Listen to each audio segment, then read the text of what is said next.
Oo, eto dahil wala na tayong pera, magbebenta naman tayo ng mga gamit na pwede naman na ibenta. So yun na nga mga Mars, natin dyan na the vlog.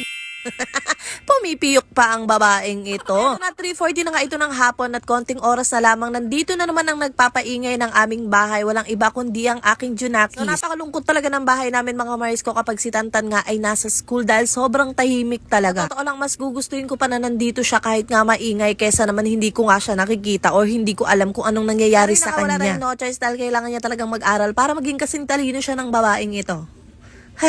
Hindi ka kabe? Pero yun na nga mga Mars ko, syempre hindi pa rin mawawala sa ating mini vlog ang paghuhugas ng mga pinggan. Ayan ha, hindi inasikaso ng tanghali kasi gusto pa ipakita dito sa vlog.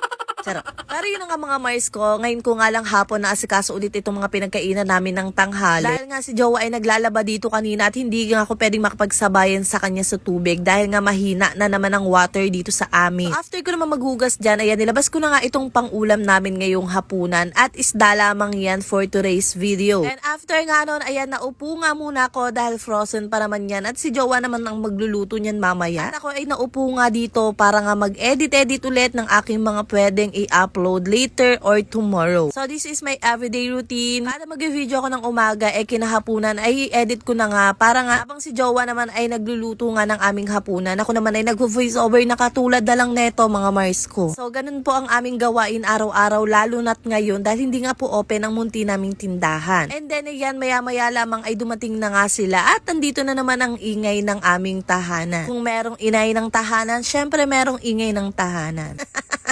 Oo eh. At ito na nga ang katotohanan mga Mars ko dahil nga po kami ay wala ng kapera-pera. At eto nga ibebenta namin itong mga tiles na sumobra nga po dito sa aming mansyon. So meron kasing sumobra po na tiles dito nga sa mansyon namin. Nasa 30 pieces or 35 pieces yata siya. Pero syempre itatabi nga namin yung iba. Kaya naman itong 24 pieces lamang yung ibebenta namin. So tinabi namin yung iba para nga in case na merong mabasag dito sa tiles namin ay pwede pa namin mapalitan at hindi na namin kailangan bumili pa. And alam nyo ba mga Mars ko, sobrang binaba na lang talaga namin yung presyo na itong tiles na to para nga madispatch siya na. Dahil nga wala na tayong pera, napakalaking kalat naman yan dito sa mansyon nila mama. So kaya nga si Jowa kagabi ay talagang pinush na i-post nga ito sa mga marketplace. At ayan, meron nga agad bumili kasi nga mababa na lang namin to binigay. So ang size na ito is 60 by 60, hindi ka natalo sa presyo na binigay namin. So ayun, happy na naman tayo kasi meron na naman tayong salapi.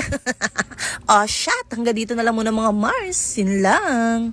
Bye-bye. Passive income ba ka mo? Bakit hindi mo subukan ang piso wifi ng Share Wifi? Basta may internet ka sa bahay, pwede ka nang kumita. Maglagay ka lang ng Share Wifi vending machine at automatic kang may kita araw-araw. Habang may nagko-connect, may pumapasok na income. Easy, di ba? Check mo sa comment section kung paano maka-order ng sarili mong Share Wifi vending machine.